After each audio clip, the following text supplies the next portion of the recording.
right, it's close enough. Hey, greetings, everyone. It's close to 10 o'clock here on the East Coast. My name is Chris Douglas. I want to welcome you all to our first 2022 unstated meeting of Virginia Research Lodge. It is sponsored by the Virginia Research Lodge, number 1777 of Highland Springs, Virginia.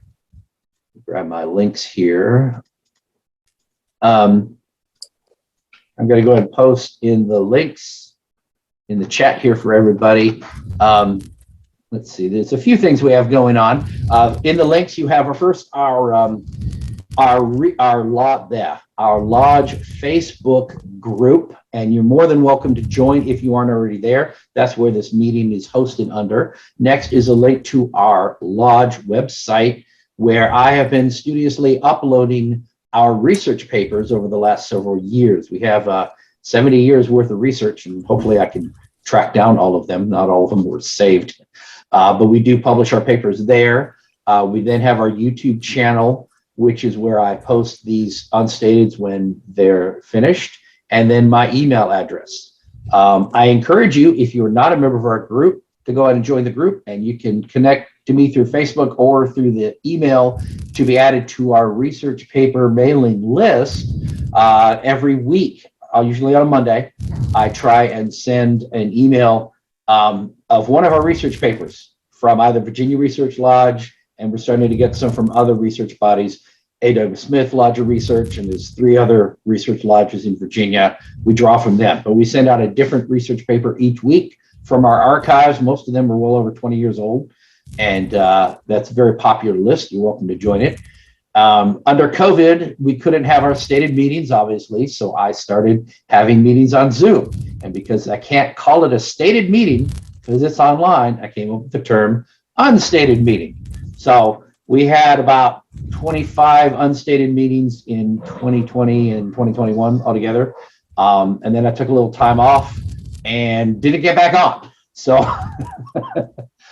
so we're trying to start again here in the new year. I want to try to do these regularly. We have been doing them every week. I've been doing them. They're planning right now to do them every other week. And if there's not other conflicts, obviously, if we have our regular stateds, we're going to have those that day. But they're on Saturdays at 10, which is when we normally have our research lodge meetings in person. And that works well for my brothers in England and Scotland and Ireland, who are also regular attendees here, because that's early afternoon for them. So this is the best time we found to get many people. We do have a decent amount of turnout. Yeah, I'm going to go mute. Thank you.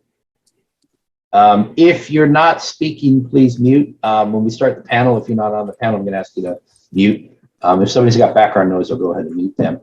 But I want to welcome you all here. Today's discussion, it's called Whence Came You? A panel discussion with English Masons. As I was explaining, for those of you who may join in while we were talking, there's Brother Elias. As we were talking, what we do here in these Zoom meetings is, it originally started out with the structure of a regular research lodge. Most of you should be familiar with what a research lodge is. If not, a research lodge is a regular Blue Lodge that does not raise Masons. You must be a member of a regular Blue Lodge, and then you can affiliate with a research lodge. We meet 4 times a year typically, and we just open and present a paper from one of our members or one of our guest speakers, and then we have a discussion. So what we did, we followed that format here, but I'm experimenting with other things, other ways of sharing Masonic information, and one of the ones I really like is these panel discussion. I choose a topic, and I invite a bunch of brothers to come in and be on our panel. It's very loosely structured. I'm going to add a couple of you to the panel who didn't know you're going to be on it today, so I'm going to ask for volunteers. But basically, I just ask questions to all of you, and I contrast and compare your grand jurisdiction with mine, which is Virginia, which I consider pretty typical of American, at least U.S.-based Grand Lodges. So that's the plan for today. I'm looking at the list. I only see Brian and Neil, who were part of my Facebook group that I asked to be on the panel today. So I'm going to open it up and ask if any of you present who was a member of the Grand Lodge of England, who has been a member of a lodge under the Grand Lodge of England, or maybe you consider yourself an expert on the subject, and you're willing to answer questions, go ahead and speak up now, and I'll add you to the panel. He's very, very shy, but I'd like to recommend Alistair Heaton as well for this panel. Okay. We will add him. Okay. Well, with a name like Alistair Heath. Anything for a mate. All right. Thank you. I'll get you later on that one. I'm here in York, and I'm actually out for a walk, so if I suddenly don't appear on, that's why I've got my camera on, but I might switch it on to show you. I just want to show you a bit of architecture, which you might, pardon me for gate crashing, but I just want to show you something. Okay. Yeah, okay. Just get rid of this damn background. Off. So it looks like you're dancing in front of the.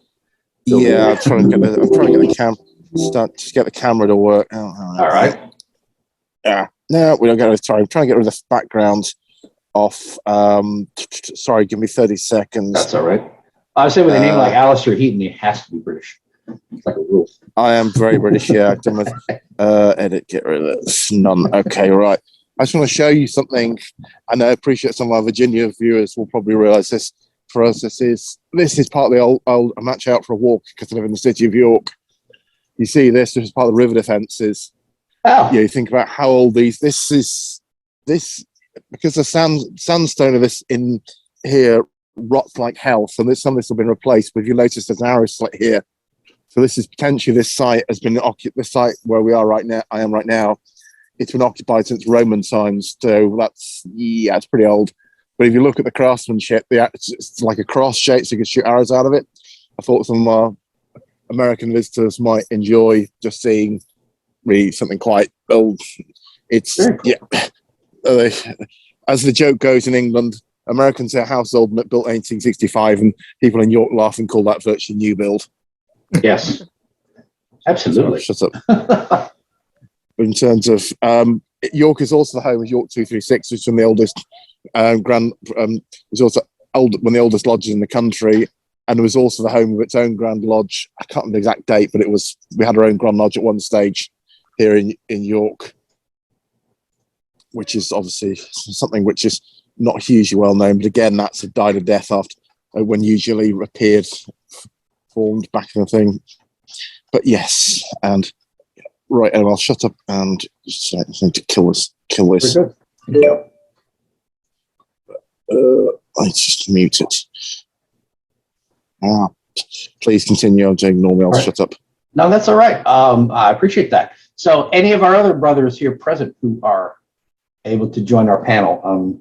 We only had I had like 15, 20 who were invited, and I only had 2 who show up so far. So. That's the nature of things. So anybody else care to chime in on the panel if they feel they can speak about English lodges or if they belong to English lodge? Brian, we need another volunteer. Right. Anybody else on the list?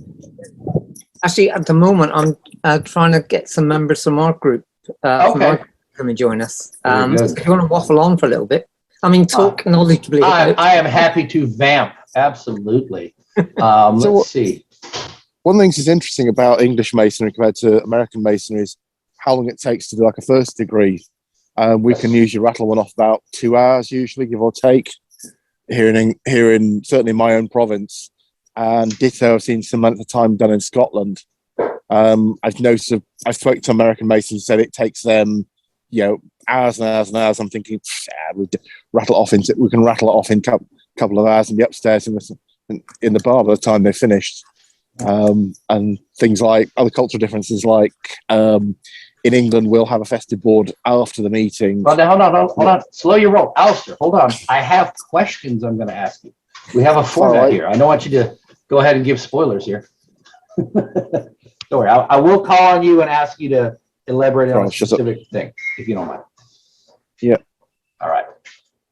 So, as I mentioned, we're short on panel members, so we're going to try and recruit a few off the street. Brian's working on that. As I mentioned, we have we've got 20 participants, pretty good. We do have a variety of formats we have for these unstated meetings. We have had several in the past that were more your standard, where you had a topic, which was like the guest speaker would come in and present a paper, and that could take anywhere from 20 minutes to one was over an hour, and those were the Gomez talking about Freemasonry in Cuba, which is just brilliant. I mean, I really enjoyed that. He talked about his personal experiences visiting Cuba and their long history. And then you have questions from the member, from everybody attending. You can ask questions of our guest presenter, and a lot of fun back and forth. These panel meetings are great. We had a terrific one on traditional masonry, which is where we had what we call observant masonry or traditional observance masonry, and what some of my European brothers say, well, that's masonry. But, but apparently try to get back to what we used to have in masonry in the past. We've kind of become more of a social club. So we had quite a few people who were members of observant lodges here in the States. And again, we had a good variety, which worked out well. We had ones who had taken their Blue Lodge and turned it from a regular Blue Lodge into an observant lodge by changing one thing at a time. And there was pushback, naturally.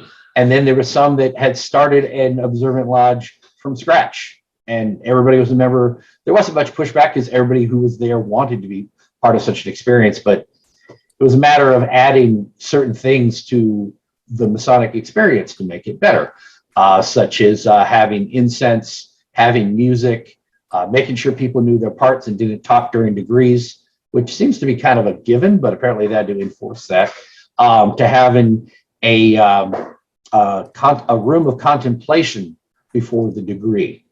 But then they went so far as having officers had to wear tuxedos or white tie and tails at their meetings, charging $300 dues a year.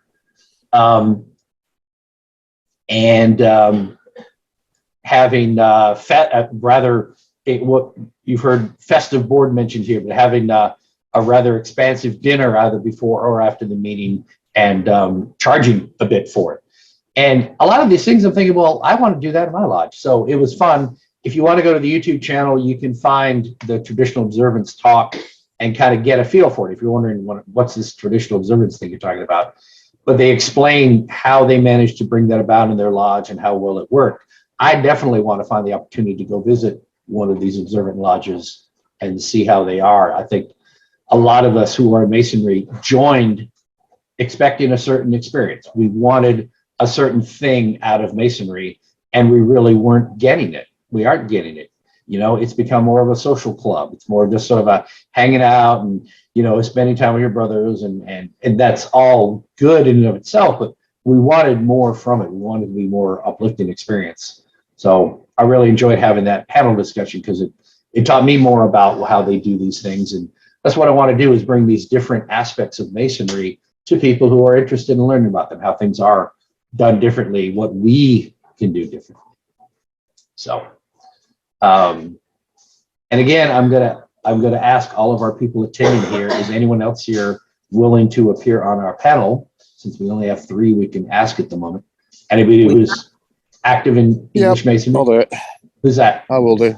Who? Yeah, I'll do it. It's Alistair. You got no choice, mate. You're on. We already got you on the list. Sorry. Besides Okay. Brian and Neil and Alistair, anyone else here willing to be on our We've panel? got UGLE, who's UGLE, but he's actually in Kenya. Nigeria. Okay. So that might be- Okay. That's under the Grand Lodge of England? Yeah. Okay. And Kuwait Yes. as well as, Okay. again, under United Grand Lodge of England, but again in Nigeria. That's what I was looking for. All right. Brother Uchenna, we appreciate you volunteering, Our friend. being voluntold. All right. Well, we've got 21 people. I guess we can go and start. And Brian, did you put out the word to anybody else, or? I have. Okay. Well, if they join, Just to we'll interrogate them. Just to say, can I butt in about 5 minutes? Can I butt in, because I want to show the brothers something which Okay, they may go right not ahead. actually see very often, which is going to be when I get there. It's the operatives' yard at York Minster here in England. Okay. So people that I'll shut up. I'll butt in about 2 minutes when I get get there. So I'm going to speak to All you. right. Okay, well, I'm going to go ahead and start then. I've given the introductions. Everybody knows why we're here. Welcome, everyone. I tried to make a point of welcoming all of you as you dribble in. I'm sorry if you came in a group and I didn't get a chance to invite to thank you all individually, but thank you here. 21 thank yous. There we go. Okay, everybody's covered. Good to have you all here, brothers. Some of you are regular attendees. It's good to have you back. As I mentioned before, we kind of took a break from these. Unfortunately, this has kind of been a one-man operation. That I've been doing this on behalf of my research lodge, but I'm primarily the one doing it. So if I'm not available, we don't meet for this. So it's kind of a lot on me. So if I have something else that comes up, we don't get to meet that week. So I'm trying to get more of my research brothers involved and have them help carry the load. So it's not a single point of failure, as we call it in the IT world. So I'm going to go and start today's panel discussion is Whence Came You? A panel discussion with English Masons. Of course, we all are familiar with the phrase Whence Came You from the ritual, but I thought it was appropriate. I wanted to come up with a clever title rather than just say, hey, we're going to talk to a bunch of English guys, because that's not as fancy a title. In Virginia, which is my main source of familiarity with what Masonry is, we were founded out of lodges that were chartered from the Grand Lodge of England, the Grand Lodge of Ireland, the Grand Lodge of Scotland, and even the Grand Lodge of France. Although the French one is kind of a longer story. They weren't part of the original 9 that formed our Grand Lodge, but they did come on board later. But they did exist here. Before Virginia had its own Grand Lodge, we had lodges chartered here from 4 other jurisdictions, and England was the primary one. So that's where we came up with the clever title, Whence Came You? So I'm going to start with, we have our lovely panel. And just one moment, please. Brian, please entertain the group. I will be right back. Right, fine. Thank you very much. I'll just do a quick song and dance or something then. So I guess as I've been dropped in a deep end and told to swim, my name is Brian. I'm with St. Martin's Lodge 510 in Liskeard in Cornwall. Unlike America, we don't actually have York and Scottish rights. We just have Lodge. There is nothing else. Obviously, we have side degrees and so on. You may remember Alistair was talking about the first earlier on and the festive board. That is probably one of the most if I'm honest, one of the reasons why I go to Lodge is the festive board afterwards. It's a great time to have a chat with your mates and do all sorts of wonderful things. Alcohol, again, unlike America, alcohol is available in our lodges. Now you're spoiling all my questions, Brian. Common sense. We normally just have 1, maybe 2 drinks because all of us have got to drive. Christopher. Yes. Sorry. All right. Well, I do have, yes, and I will say this, I want to thank our panel. I'll list them: Brian Smith, Neil Collin, Alistair Heaton, and Uchenna Oyali. Hope I didn't butcher that name too badly. When I call, I'm going to just basically rotate through you all. Feel free to contribute if you have something to add. I do have all of the questions laid out, mostly in some sense, so don't jump ahead to a new topic if you don't mind, because I should cover it. But when I get to the end, if I miss something, I'm going to ask, please volunteer. But I did try to I want to make sure I cover everything and kind of keep it generally in some order, but best I can.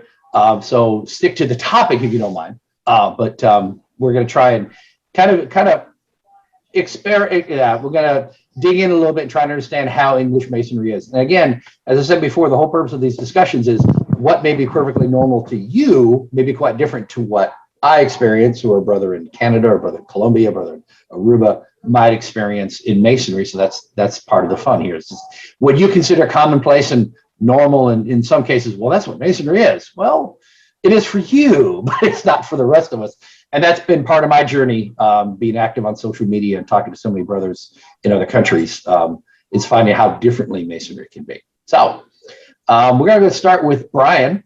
Go ahead and say what lodge you belong to. We don't need all of your titles, but just give us a brief of yourself? I don't actually have any titles. Good. I'm just a Master Mason in St. Martin's Lodge 510, which is in Liscard, as I said earlier. And I'm also chapter, which is Royal Arch Mariners. Sorry, brain's Yes. going. Yeah. Which that's one was speaking. I'm also in the Mark as well, which is a separate degree, separate side degree. Yes. And we call chapter, which is also a separate side degree. Yes. And we will talk about appendant bodies later too. Okay. So how many lodges in your Grand Lodge? Roughly. I'm guessing hundreds. I really don't know. Okay. But almost every town has a lodge. So I guess. Okay. All right. Brother Neil Collin, please introduce yourself. Just tell us what lodge you belong to. Yep, I'll be right with you. So, Okay. Hi everyone. Hello. Appreciate you dressing up. Yeah, I'm senior deacon in Motherland 3861, based in the Metropolitan Province of London, or as they've rebranded themselves, London Masonry. Relatively fresh, I think. 5 years this year as a Mason. I'm in chapter, and I know we're probably going to talk about that later. Okay. I love visiting different lodges and learning about making good men better, and then enjoying the festive board afterwards is a lot of what got me into Freemasonry. Very good. And okay, so, well, and I'm going to ask you a hard question. How is the Grand Master selected? Because I know it's different from us. Brian, I think, if I remember, it's at a meeting of Grand Lodge, isn't it? Annually. Well, the Grand Master is actually Duke of Kent at the moment, so he's been there since. Yes. That's what I was saying. Okay. It doesn't necessarily have to be a member of royalty, but it usually is. Right. As I was given to understand it, it is the senior person in the royal family who is a Mason. So if Prince Charles was a Mason, he would be your Grand Master. But since he's not, it goes down the line to the first one who is. And it has been a king, but it's not always a king. As far as I'm aware, actually, it could very well be dodgy for the next one when Duke of Kent pops his clogs. Because as far as I'm aware, there isn't any other Masons in the royal family at the moment. Oh, it is interesting. Okay. And so how long does he serve? I assume to be until death or until he resigns from the office, or? Basically to death. Okay. Or if he dies. I mean, he has got the option to bail out, but royalty don't do that. And I do want to give a quick shout out to Brother Wes Latchford, who just joined us. He actually is, well, he's almost a member of my research lodge. He's getting ready to join this year. So good to have you with us, Wes. Brethren, can I just butt in for about 2 minutes and just want to, if you look at my I'm going to go ahead and introduce you, Alistair. So can you please tell us who you are, what lodge you belong to, and then share with us what I'm you in share. actually three craft lodges. I'm in Meridian Lodge, which is 9597, which is a daylight lodge here in York. I am in the Juno Lodge 10,001, which is the University Scheme Lodge in Hull, which is consecrated only a few weeks ago. And also I am the senior warden of the Old Peterite Lodge, which is the Old School Lodge, St. Peter's Lodge here in York. I'm due to go in their chair in June. I'm the first non-Old Peterite because I wasn't educated there to go into their chair. So I'm currently still outside the Minster. If people want to look at the camera, I'm still outside the Stone Yard here in York. York is been associated with craftsmen for generations, and if you just have a quick look, you can see some of the work done. This is all done by, apart from the big blocks are cut by machine, but the stuff here, all these carvings are done by hand by skilled master masons. And if you can see, if you have a look through the railings, which I'll just let you do that in a minute, you should be able to see a master mason's mark on one of the stones. Oh, sorry, pardon me, brother. You can see, if you look at, let's find one here. Here we are. Just give me a moment. you look on the stone there, you can see a Master Mason's mark on the side. Oh, very cool. This. I thought you might enjoy this rather old culture. Yes. Because it's all sandstone and it rots. They have to replace it on a regular basis. But yes, I'll just give you a quick shove in my face. Okay. Hello. There you are. So your here. question is, Yep. what are the other grand officers besides the Grand Master? You don't need to name all of them, but like. There is the chief executive, which is Dr. David Staples. There is he does a lot of the PR work.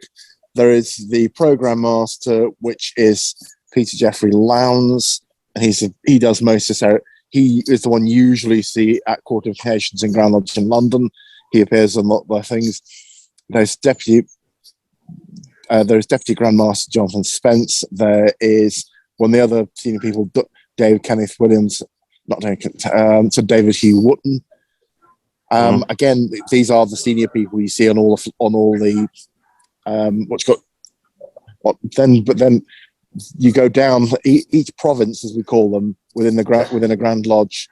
For instance, in mine, which is Yorkshire North and East Ridings, to go on the really, really old riding system, which goes back to Viking times. So we're in Yorkshire North and East Ridings here. There's province of West Riding down the road, Durham, Northumberland, Cumberland, Westmoreland. Also province of Cornwall, which is down where one of the other brothers is. But essentially, instead of having our own Grand Lodges as such, everyone's united under one banner, and we all have our own provinces. So effectively, mini Grand Lodges within each. Right. So, for instance, we've got our provincial Grand Master, who would be the equivalent of a state Grand Master. Right. In this effectively, Geoffrey Gillian, which brother Geoffrey Gillian is currently is the equivalent of a state Grand Master. Okay. In the US, while he's just the provincial Grand Master here in Yorkshire North East Ridings. I do have that on my list of questions because I know you have the provinces. My follow-up for the Grand Officers: how are the other Grand Officers selected? I can somebody screen share. London Rosetta Stone. Okay, sorry. They are usually Grand Lodge officers are normally given by merit. So that's usually where somebody has done an exceptional job in the province. Are they picked by the Grand Master, or they are usually elected by? Normally, the nominations are given by the provincial Grand Master of each province. He takes advice, and they'll put people forward. I think it's usually, depending on how many members you've got, you can select how many Grand Lodge officers you can nomination to become Grand Lodge officers. My proposer is a Grand Lodge officer. I'm lucky enough with that and know one or two of them. So by way of, go ahead, finish up your thought if you would. Grand Lodge officers are not done in terms of social standing outside of Freemasonry. It's done on what they do. Sometimes, for instance, there was a chap who was given grand rank because he helped with the National Arboretum, which is equivalent of I wouldn't describe as it's not war. National Arboretum would be a bit like Arlington without as many graves. It's usually sort of memorials to each of the to people who were killed in warfare. Right. Okay. And we've got one of our own for the Masons who were killed in combat at the National Arboretum. And there was a chap who was given grand rank for the work he did helping to build it. Well, just by comparison, because of course here in the U.S., like in Virginia, we elect all of the Grand Lodge officers from Grand Junior Deacon on up to Grand Master. There's 6, I think, in the official line because you have a deputy and wardens and deacons. The Grand Master changes out every year in Virginia. Typically, we have had some in the past who stayed in several years. That was usually like at our founding, like someone is Grand Master for like 9-10 years while they're getting it rolling. But pretty much every year they're elected and they tend to move out. So anyone who is interested can at some point run for Grand Junior Deacon, but typically the incoming Grand Master gets to nominate his Grand Junior Deacon. At one time, we required you to have 2 nominees for Grand Junior Deacon. So there was opposition. And they ended up dropping it because it was just sort of a silly sort of formality. It's pretty much, if you're the Grand Master, you're picking your Grand Junior Deacon. They're not going to elect the guy nominated against him. So they just dropped that. But anyone who is a Master Mason can one day rise to be Grand Master and go through all the grand lines. So we have a progressive line there at the grand level. Next, I want to introduce, Brother Gordon Mitchie has joined us, and he's going to be on our panel. Maybe he didn't know it, but Gordon, it's good to have you here with us today. If you want to unmute and say hello. Hi Chris, how are you? Good to see you again. Good to see you. Happy New Year and all that. Yes, Gordon was one of our guest speakers last year on the Victoria Cross, and we really appreciate it. Gordon, if you don't mind, we'd like to draft you to be on our panel here, as you are a British Mason. I'm a member of an English lodge as well, Chris, so I ticked that box. Yes. Are there districts within your Grand Lodge? Like below a province, are there districts? Are lodges organized in some way? Not in England, no. There is overseas provinces, but Okay. actually, yes, there are. I tell a lie, yes. Usually, they will be what they call areas rather than actually districts. They'll be, like in West Yorkshire, it's so big that they've got like Area 1, Area 2, Area 3. Okay, So areas. Okay. Yeah, they call them areas like sub-districts of the provinces, because some of the provinces are not by US standards, but are pretty big. It's the equivalent of, if you imagine, it's a bit like you divide up, say, a US state into counties in Masonic terms. I can't speak for Scotland, but I've noticed they've got provincial people who obviously they've got their own setup. I don't know exactly what their equivalent is in up north. Thank you, Alistair. Border. Okay, going back to Gordon then, are your lodges called Blue Lodges, or do you call them something else? Not necessarily. They're craft lodges. The term blue is known, and it would differentiate between the Red of the Royal Arch, but it's not normal parlance to say I'm going to the Blue Lodge. What do you say? If you're a lodge? The craft lodge, the Masonic. Okay, I guess it comes into play more in the appendant bodies when you're referring to them. Like we have the term craft lodge, we have the term symbolic lodge. They're all interchangeable. Any other phrase besides those that you might use for lodges? Not really. Okay, very good. Brother Uchenna, if you want to say hello and introduce yourself. Hi, I am Uchenna Oyale from Nigeria. Good to have you with us.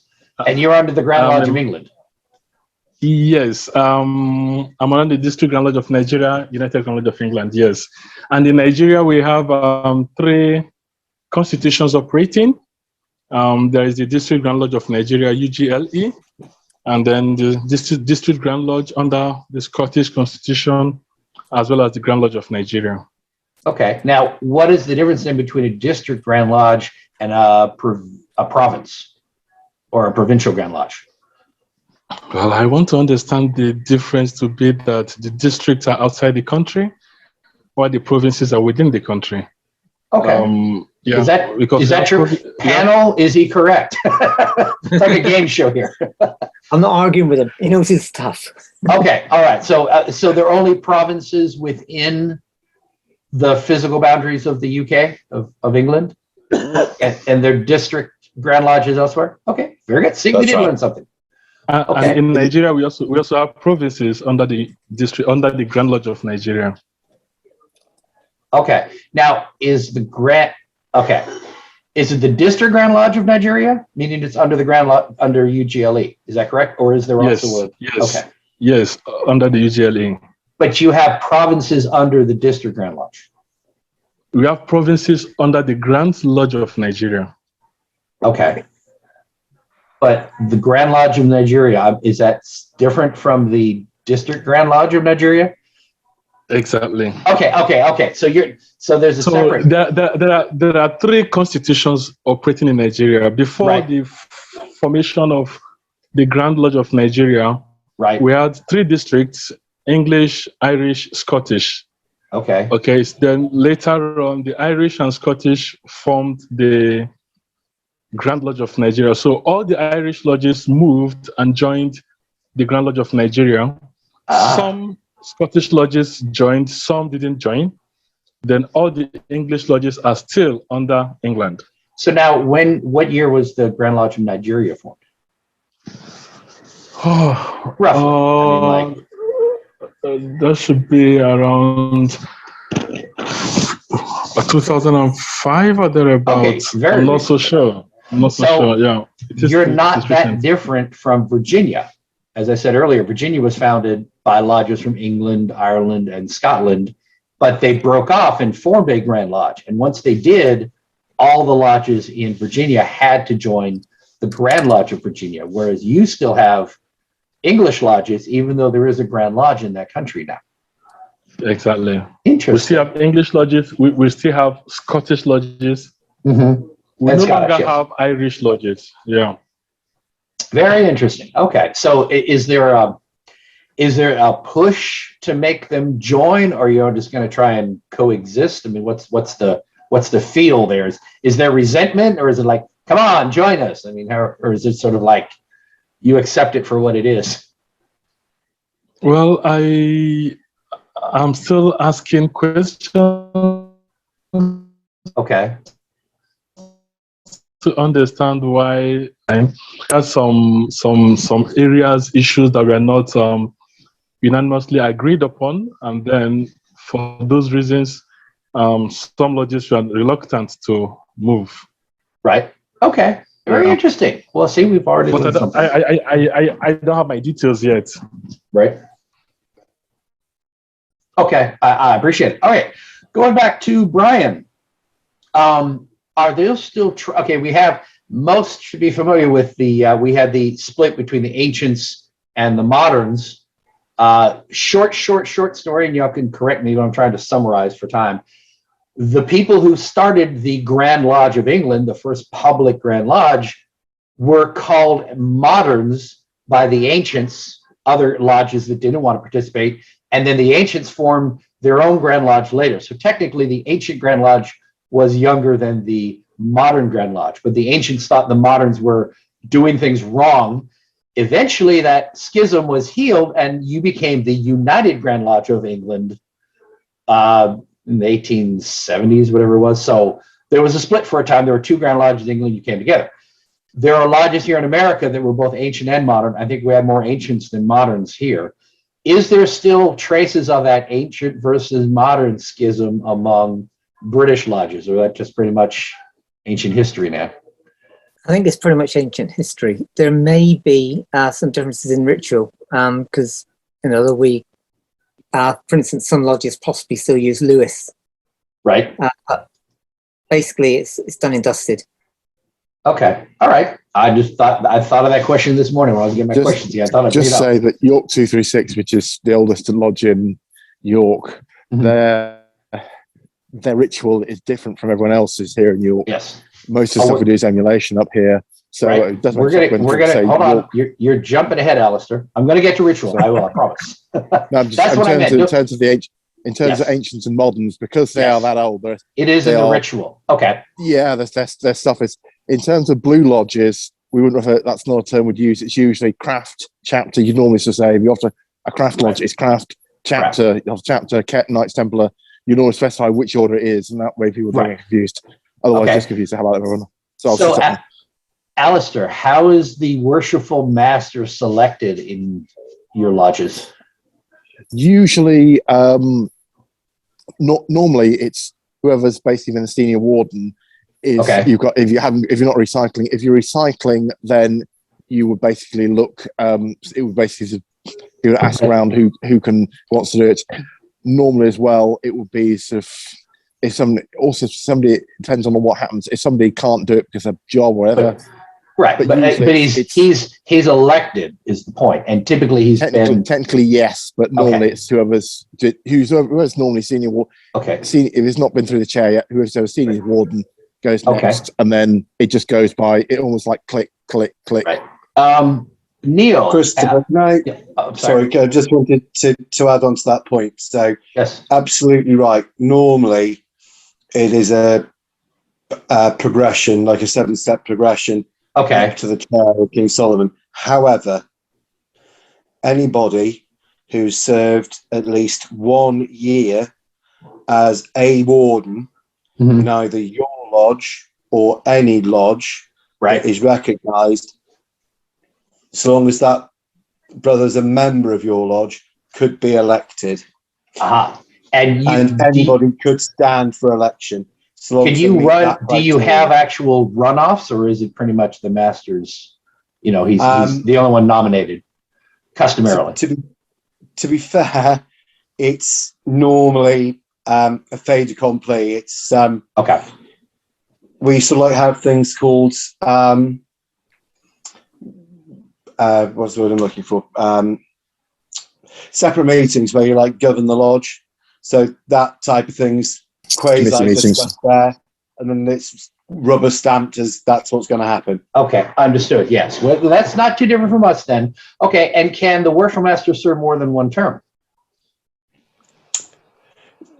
Can he stay in office another year? So they can. It's not normal. Okay. Due to COVID, of course, some lodges have had to have Well, I don't. maybe a master in place. COVID changed everything. I don't care about COVID. So, COVID was the example. So it's until normally your master's in position until the regular period of election and a successor is elected in his stead. So not really that different from us then.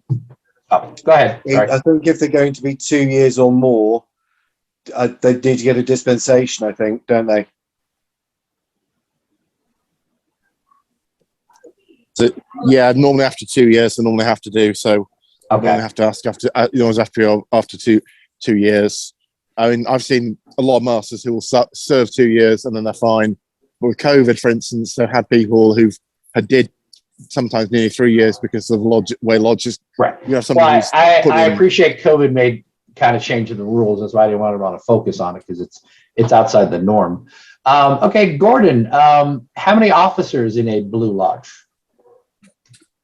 Elected and appointed. And are they elected, appointed, or what?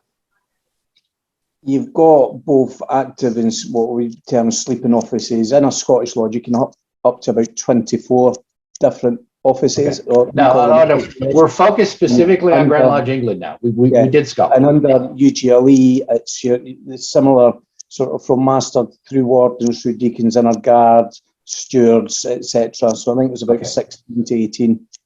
Wow. You can have multiple stewards. And how many? But there is a progressive line, as someone else mentioned. Like what's the first elected? Generally, office? you would go in from inner guard through deacons, through wardens to the chair.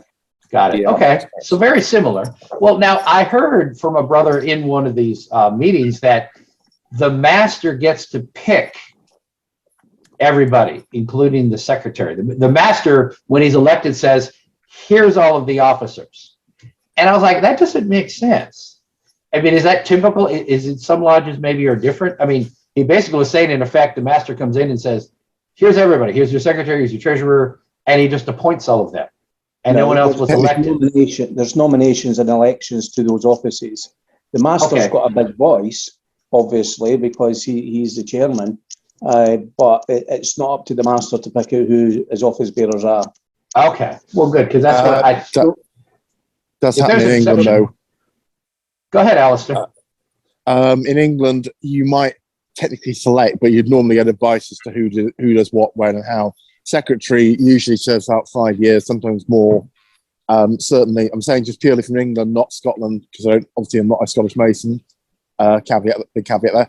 Usually, the master will pick his team for the year, and he'll ask them. But however, it's normally progression-wise. It's whoever's next on the list, unless of course they can't do it. Yeah. Like with us, the title has to be elected, and the treasurer has to be elected, and scrutineers have to be elected as well. He can't appoint them, and he has to elect. There has to be an election for a title, though. Usually, that can be. But the most important thing in terms. Sorry. Yeah, I would say by comparison, we're very similar in Virginia in that the master gets to nominate all of his offices, but pretty much it's, the guy who was behind him in line, the junior warden is his nominee for senior warden. Unless there's a reason a brother is dropping out, which unfortunately happens all too often. Pretty much if you go in line as, say, junior deacon, you're going to be senior deacon. The next master is going to make you junior warden. The next master is going to make you senior warden. You know, you're going to be nominated by the guy ahead of you. It's so it's not like he comes in and says, here's 5 new guys. That typically doesn't happen. Technically, he makes the nominations, but everybody's in agreement that that's the progressive line and it advances. So it's not like a shock, I would say. If that sounds very similar to what you're doing, it's like he nominates, but we already know who the people are going to be. It's not a shock, typically. Yeah. So just as an observation, so that is quite the norm, but a lot of lodges that I visit and my own mother lodge are now reviewing that gilded path of succession as right by years served to meritorious. So you need to make sure you're committed, interested, learning the ritual, supporting the lodge to then be awarded or presented with an opportunity to serve in an office. Right. Very good. I'm sorry. I saw Uchenna had his hand up.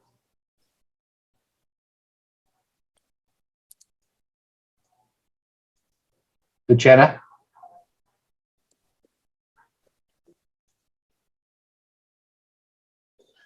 You want to make a comment? Okay. Well, when you're ready, Uchenna, there you are.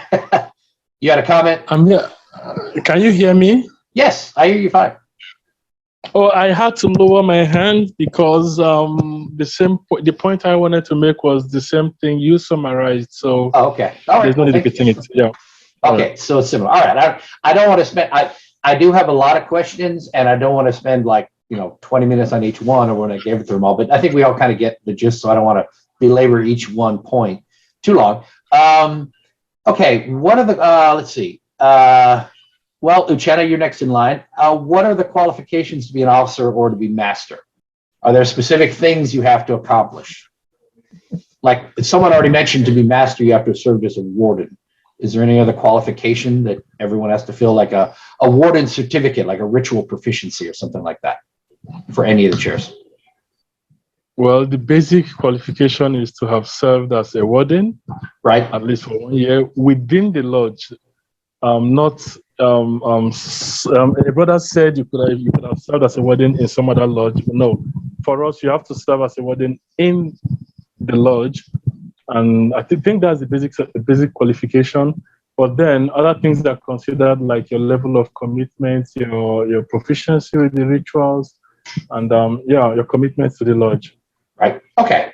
Not okay. I will say by contrast to Virginia, because I didn't want to interject, because again, we're trying to contrast, but I'm trying to keep my answers short just to balance it out. You must have the past master's degree, and that's going to be my next question to Brian here.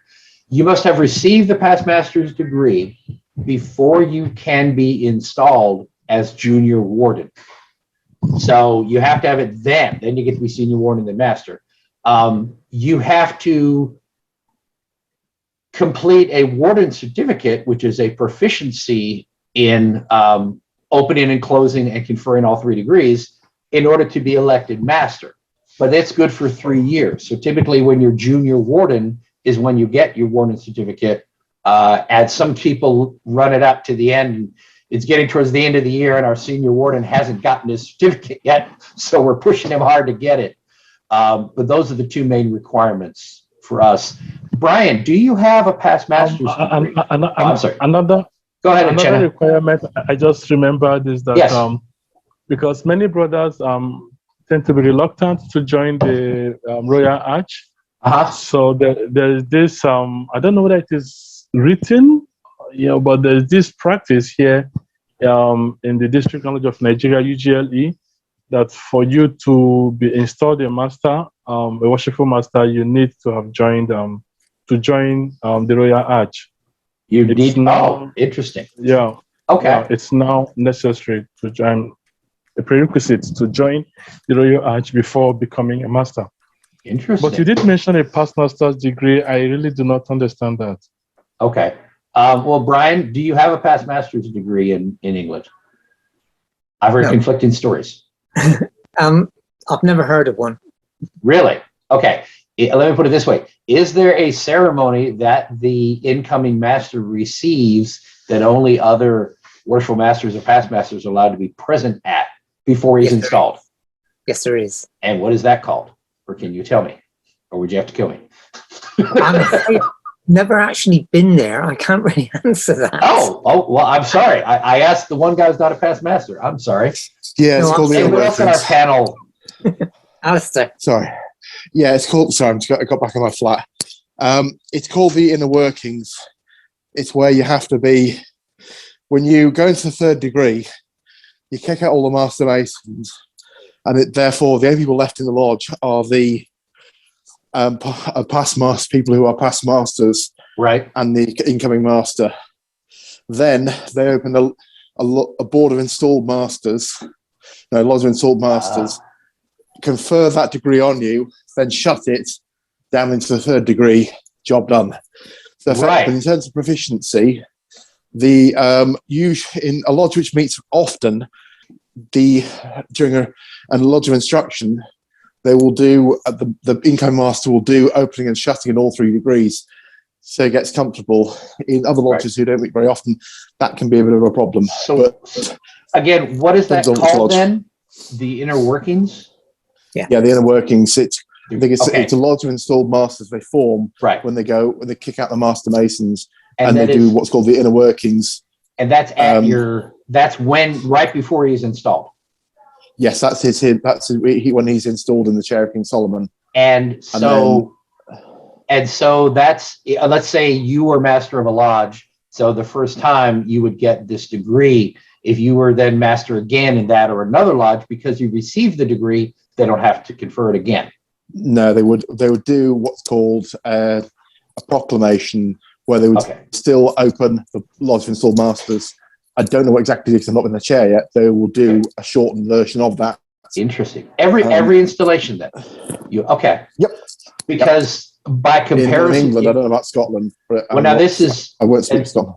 and this is why I've been trying to get this answer, because I was always told the past master's degree came to us from England, and I do believe it's this degree you're speaking of, but I don't want to get too much into the weeds. But in Virginia, as I said, you have to have the past master's degree to be elected junior warden. No, in Virginia, God, no, not here. In Virginia, Sorry, it's a bit. It's been rude.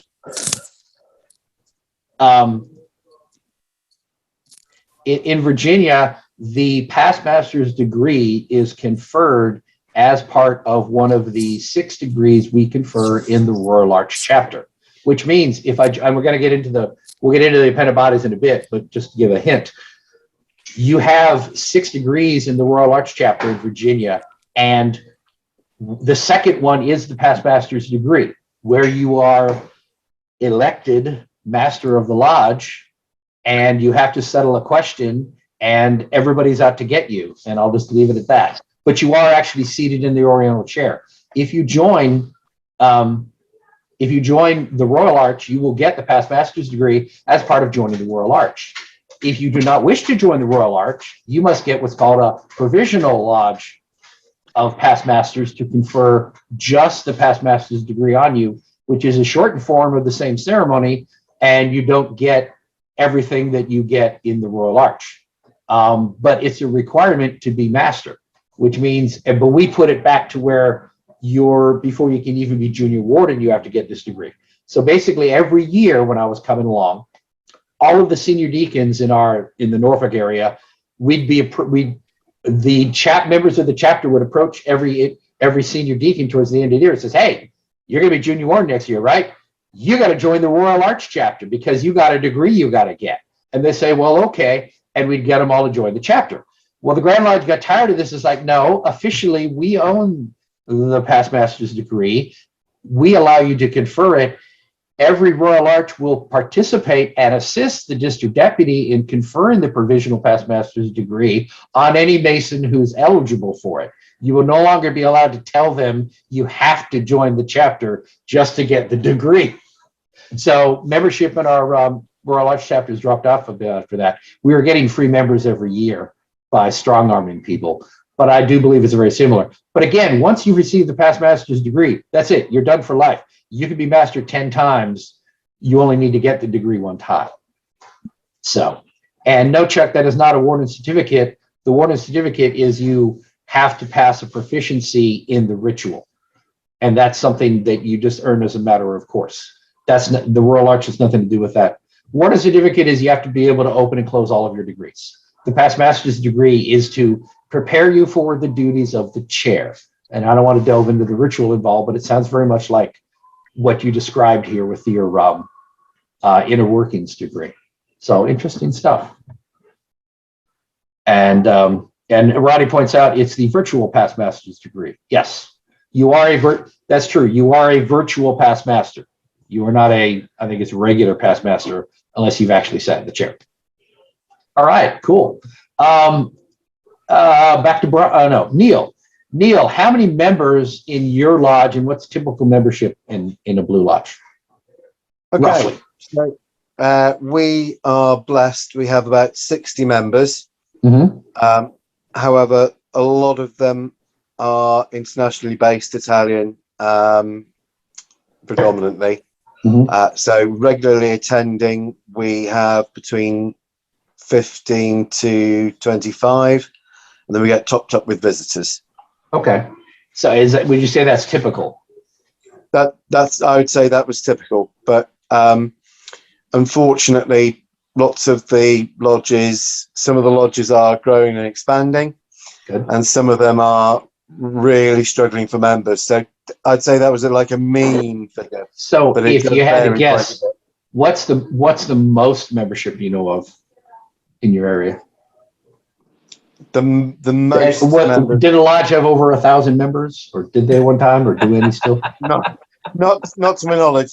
Okay. The most that I know of is 80, but Really? actually Okay. but active out of that, so regularly attending, probably 20 to 30. Okay.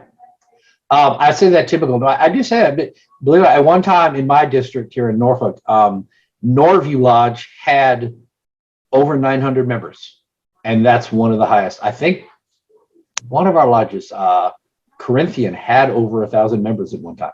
It's unusual. Most lodges have. When I joined, most lodges typically had 200 to 300. If you had below 100, we were worried about you. Nowadays, most of the lodges, it seems, have just around 100 to 150 members. So they've come down quite a bit. But that's the natural, progression of things. We've gone down some, but it sounds like you're not too far off from where we are. Gordon, I'm sorry, Gordon had to drop off. I'm sorry. Any brother who has joined since, welcome to those who've come in. I've tried to keep an eye on those who've joined. Any other brother who has joined who wants to join in the panel who is a member of a English a lodge in the Grand Lodge of England, just chime up and I'll put you in the panel. Otherwise, just enjoy the rest of us. No, Cameron, Canada doesn't count. But we'll do a Canadian one day, though. I think we should. Let's see. Gordon left, so I'm going to go to Uchenna. What's the average age of members of your lodge, would you say? I think the average age would be 45. Okay. Most of the active members seem to be in their 40s. Yeah. Okay. A few people below 40. Yeah. And we also have very old members in their 60s, 50s. Of course. All right. I think that's probably typical.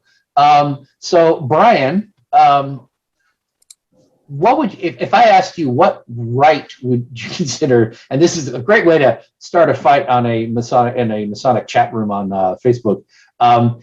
There is the York Rite, and then there's the Scottish Rite, Swedish Rite, rectified Scottish Rite, all of the other ones out there. What would you consider the Rite of England to be?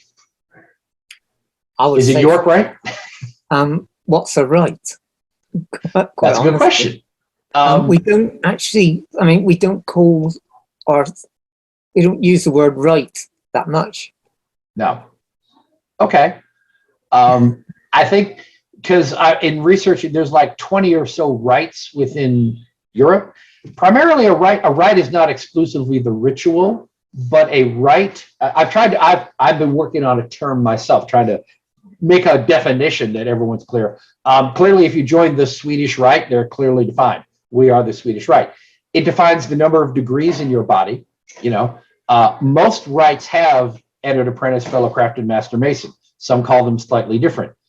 A York Rite only has the first 3 degrees. We have blue lodges or craft lodges that confer those 3 degrees. Anything else is an appendant body outside of us. You have to believe in a supreme being. You have to be a man. You have to, certain age is kind of given everywhere. And pretty much it's the ritual that's conferred in England, most of the US and all that that's all collectively York Rite. I like to say we're kind of York Rite by default because we don't stand up and say we are the York Rite. But if you look at every Grand Lodge in their charter, in their Ahaman Razan or somewhere, they talk about ancient York Rite and ancient York Masonry. So that is the term we use, but I always look at it as we're kind of like, by default, we're York Rite unless we say we're something else. But that's kind of my definition. Bert, you had a question? If you wanted. Yes, I think there's a little bit of confusion in here. What you're discussing is like you alluded to before, were basic rituals and derivation of rituals. Mm-hmm. Now, if you look in the lodges in England, you have different workings in there that trace their history back. So, the rites as we have it is basically an American concept. That's the way we view the rest of the world in masonry. And it's not necessarily the way the rest of the world views themselves. Well, but I would say, and I think it's more than just ritual. Like I said, there's at least 20. I think every rite but the York Rite clearly defines what they are. It's almost like we're by default. I like to say we're by default York Rite because the Swedish Rite says we're Swedish Rite. There are 7 or 10. There are like 10 degrees in the Swedish Rite. It's clearly defined what they are.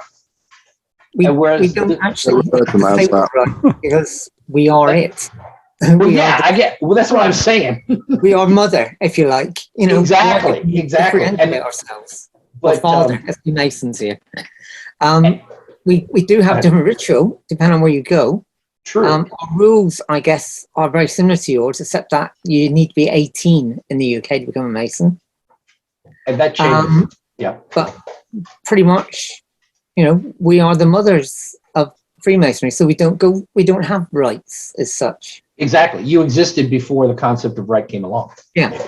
Well, like to compare, now this is where I think most of us here are aware of this, but the Scottish Rite, which was invented later using the Écossais degrees and all that, includes the first 3 degrees. And originally there were like 10 degrees in the Écossais degrees, and they got fleshed out to 33, and they started the Scottish Rite in the US, but very quickly they agreed, in order to be recognized as non-clandestine, that in the United States at least, the Scottish Rite is an appendant body. You have to go join a Blue Lodge, get your first 3 degrees, and then you can petition the Scottish Rite and get the 4th through 32nd degrees. And in the US, that's fairly quickly. It can be a weekend. In other countries, you could get up through the 14th or the 18th and have to wait years to get the rest of them.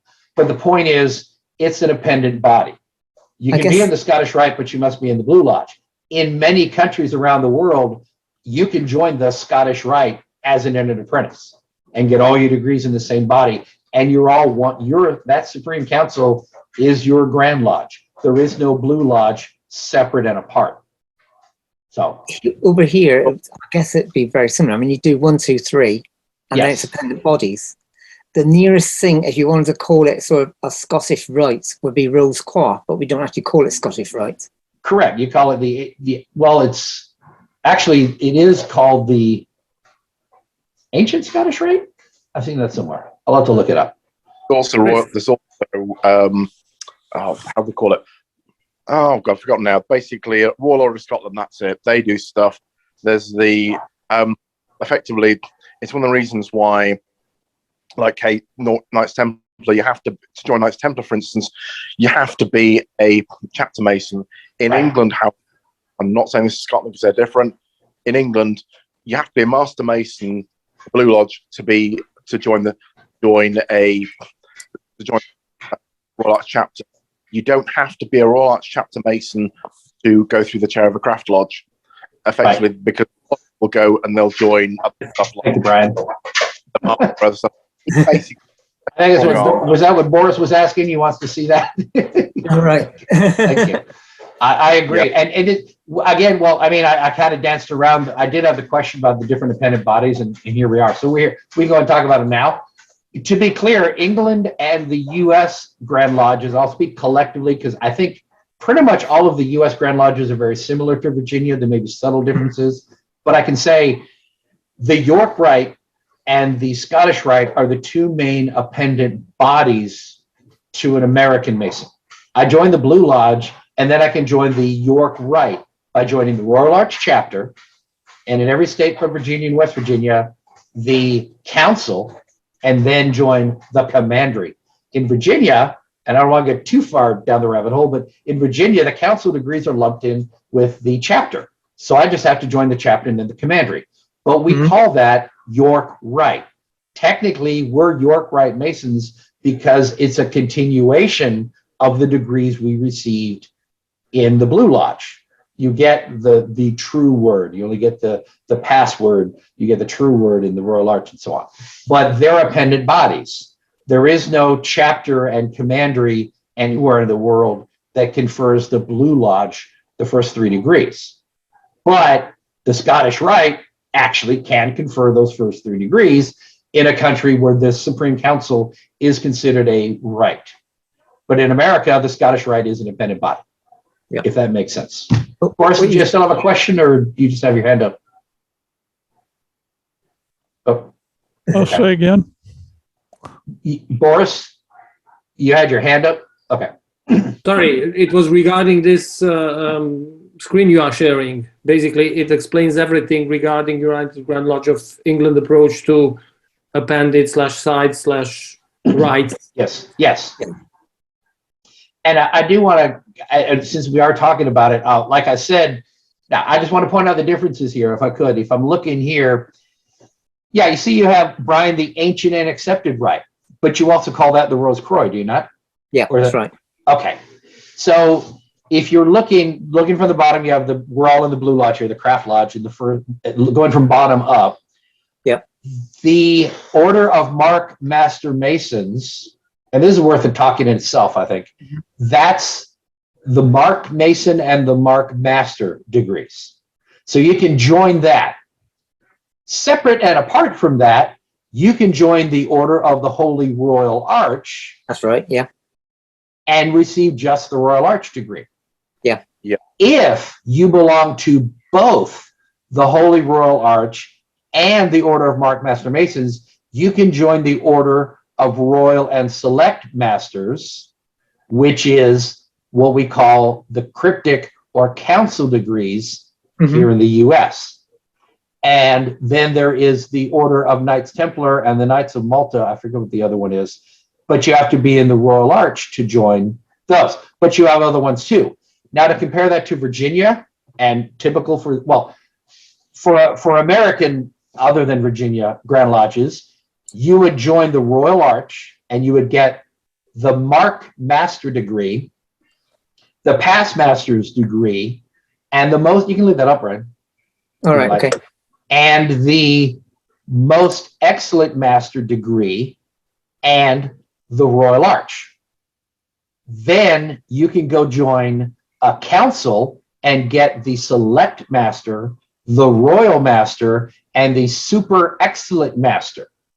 Then you can join the commandery and get the Order of Knights Templar, the Knights of Malta, and I can't think of the third order. I'm sorry. I'm in the commandery. I can't think of what anyone want to chime in, whatever the third one is. The Knights Templar, the Knights Red Cross. Order Red Cross, yes. Is that the Red Cross? Not the Red Cross of Constantine. No, it's not the same. And Right. some of the other jurisdictions with Knight Templar do not contain the Red Cross.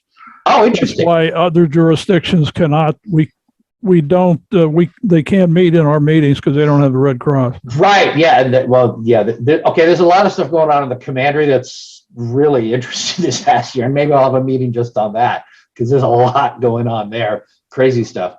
But my point is, and again, Virginia and West Virginia is different. I gave a talk on this in our research chapter here about the council degrees, because Virginia chose to include them as part of the Royal Arch, which means you join the Royal Arch in Virginia, you go through the first 3 degrees, you then get the council degrees, and we're calling you companion, and then you go back and get the Royal Arch, and we call you brother, and we don't call you companion to the end, because you're not a companion until you get the Royal Arch degree. And strictly speaking, anywhere else you join the council and you're already a companion because you're a member of the Royal Arch, and you're a companion in the council degrees.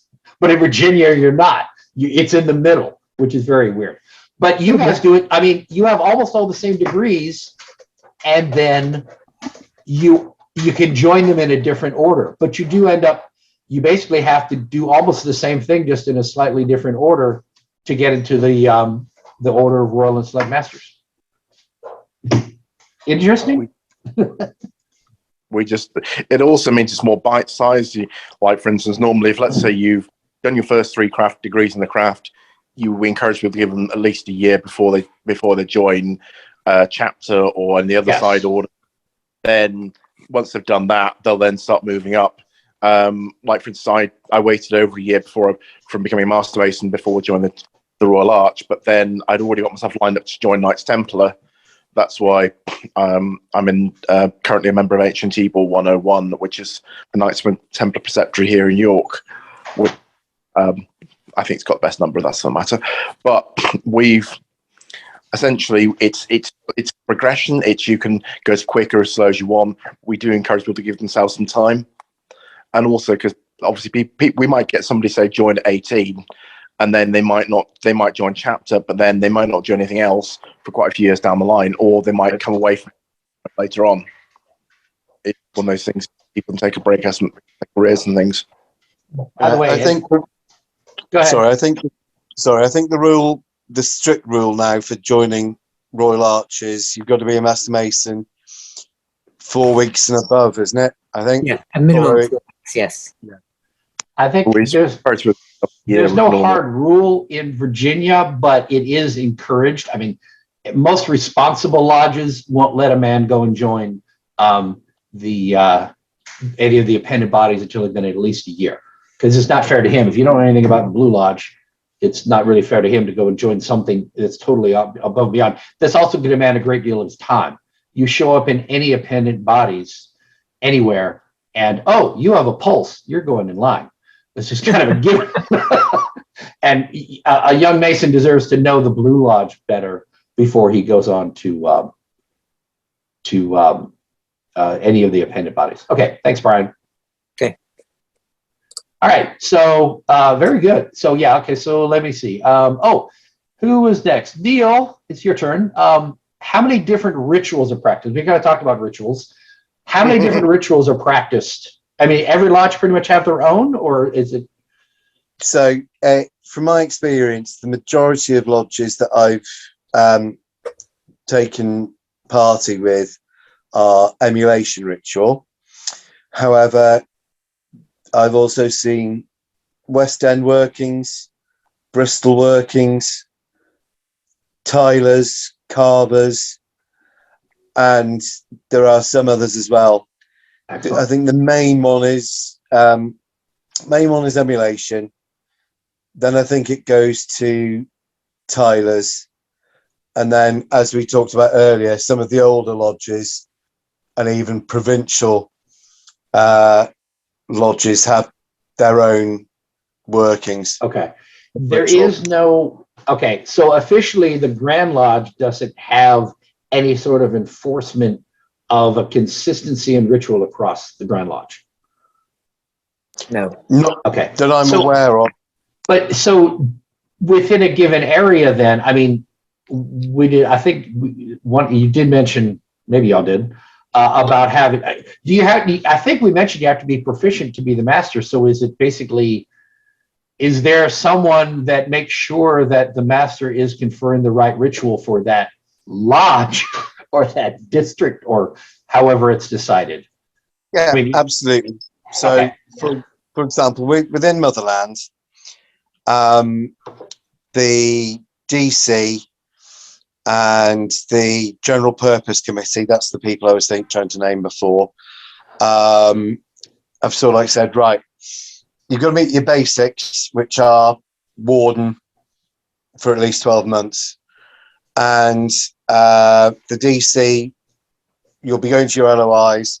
They'll be watching you doing your ritual. And if you're not proficient in opening and closing in all 3 degrees, then you might not necessarily follow that flow into the chair. So it's monitored on a local level. Right. During meetings, when we have our visiting officers and things come in, they write a report on what they've seen and observed. So if you're a warden or senior deacon, junior deacon, steward even, if you're not doing what you're supposed to be doing well, you're not punished for it, but it does get fed back, and then you're given that feedback to learn and grow.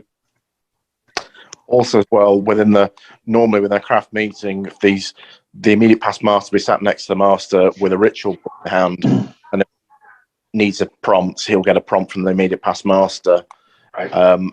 Usually, normally, the normal ritual book handout is normally emulation. However, up here in York, we've got what York 236 do. We've also got, if you go over to Hull on the East Coast, you get Humber Ritual down in West Riding, down in West Yorkshire, where I was born.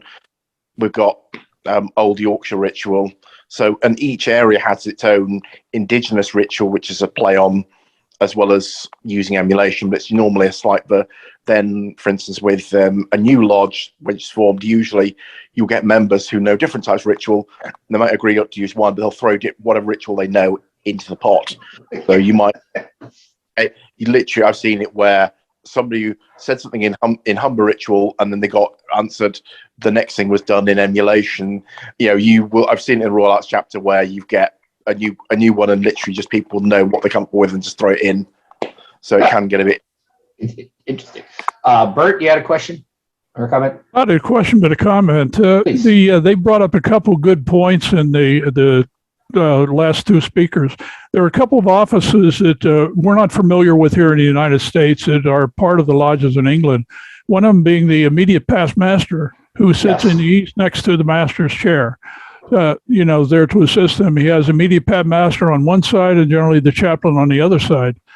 The other thing is the DC that they're mentioning, or Director of Ceremonies, which is an office that we don't have in the United States. That is responsible for ritual within the lodge. Good point. Thanks for bringing up. Yeah, I forgot. I should have had that in my questions. I remember someone telling me about being an immediate past master. Obviously, you go out as master, and then you have another term as immediate past master, and you're like an advisor to the new worshipful master. Is that accurate? In our lodges, the immediate past masters all sit in one corner, and they all advise the current presiding master on what he's doing right and wrong. Yes, we call them the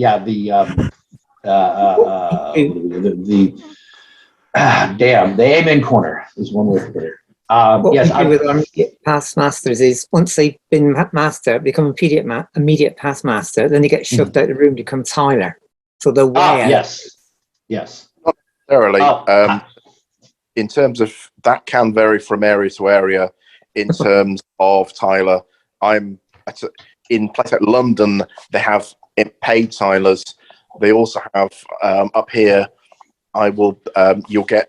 Sometimes it will be a member of the lodge. It could be a past master. It could be a master mason who is the Tyler. In my case, I'm the guest Tyler of my mother lodge, who I left a few years ago. I was the guest Tyler for Old Peterite Lodge. So as long as they're a master mason, they can do the job as Tyler, and they're paid We do tend to throw our past master out the door and make him Tyler. That's customary in my lodge. Brother McAndrews did point out, and yes, just to clarify, in Virginia, for example, we have a lodge instructor of work who is very similar to the director of ceremonies. His job is to coach everyone in the ritual, not just the master, but everyone to be basically the ritual coach. And then we have district instructors of work to make sure the districts are efficient. So in Virginia, there is a determined effort that we do keep the ritual consistent across the board. So Virginia ritual should be the same everywhere in the state because we have a Grand Lodge committee on work. We have district instructors of work in every district. A district here is like 6 to 10 lodges, like the city of Norfolk. I don't know if you know my area at all, but the city of Norfolk now has 9 blue lodges, which is kind of high. Virginia Beach has 6, Chesapeake has 6, Portsmouth and Suffolk together have 6. So basically every city, every region is grouped into a district, and then you elect district deputy. How big is Norfolk as a city? I mean, just to give it, give us an idea. I think if, I don't know how many square miles it is, but I think hundreds of thousands of people in each city. I think if all of Hampton Roads, where I live, which is Norfolk, Virginia Beach, Suffolk, Chesapeake, Portsmouth, Hampton, and Newport News, if all of them together became a city, we would be the largest city in Virginia, and there'd be like, 2 or 3 million people. So we're good sized cities. I'd have to look up the square footage, but it's if you look at it on the map, it's that little thumb down in the corner of Virginia is awesome. I know where the US Navy were based so they still are, but it's a major Navy base. Norfolk's a major Navy base. The whole area is a Navy base. So I don't know. I'd have to look up the square footage to tell you. I don't know. Lodges in I'm sorry? area. You have military, like service lodge, military lodges. We do not. We do not have military lodges in Virginia. A military lodge is typically for a military unit or over. Like I've attended military lodges in Italy, American military lodge, because a lot of American military service members serving overseas. It's Harry S. Truman Lodge in Naples, just north of Naples. I forget what town it's actually in. When I was there for 6 months in '95, I got to attend lodge. They're chartered under the Grand Lodge of Vermont, I think, or something, and they use the Grand Lodge of California ritual. But most everybody there was either from Virginia or had passed through Virginia. So it's pretty much Virginia ritual with some extra stuff thrown in. So I felt totally at home until we get to like the senior deacons lecture in the fellowcraft degree, and which I knew at the time and still do mostly, but I learned recently at the time. And they did all the part that I knew. And then he talked for about 5 minutes and I had no idea what he was talking about. And then he swore back into something I knew again to close it out. So basically the ritual was twice as long. The lecture was twice as long as the one I'd memorized, but everything I knew was in there. But there were other parts stuffed in there that I had no idea what he was talking about. So it was a lot of fun there. In England, we have, we've got lodges which are attached to certain military units, which are not as common these days. Right. They are there, but they're often static, so they sort of stay in one place. But there's an Irish Constitution Lodge which is attached to a military regiment. They're peripatetic, which meet wherever the unit is based. So they were based up in which is in Richmond, North Yorkshire, not Richmond, Virginia, or Richmond. Sorry, gets confusing. But they were based up in I think it was in Richmond for a while because the regiments are Catholic. Then they've just gone south. I think, can't remember where exactly, but also as well, you get like lodges like Invictus Lodge, which is based in York, which is for past and current service personnel, regardless of which one they were in, and they're based actually about up the road, about 5 minutes walk from here, in St Saviour Gates Masonic Hall in York. But again, we get this. There's a whole like circuit of service lodges here. That's not a thing Scotland is in England, in Wales. No disrespect to our Scottish neighbours. The Lodge Hope of Karachi did a brilliant lecture on service lodges. If anyone wants to look at it on YouTube. This is Chris Douglas. When we recorded this unstated meeting, we went over 2 hours long. So I've broken it up into part 1, and then we'll soon be publishing part 2. So please like and subscribe, and stay tuned for part 2 of Whence Came Ye.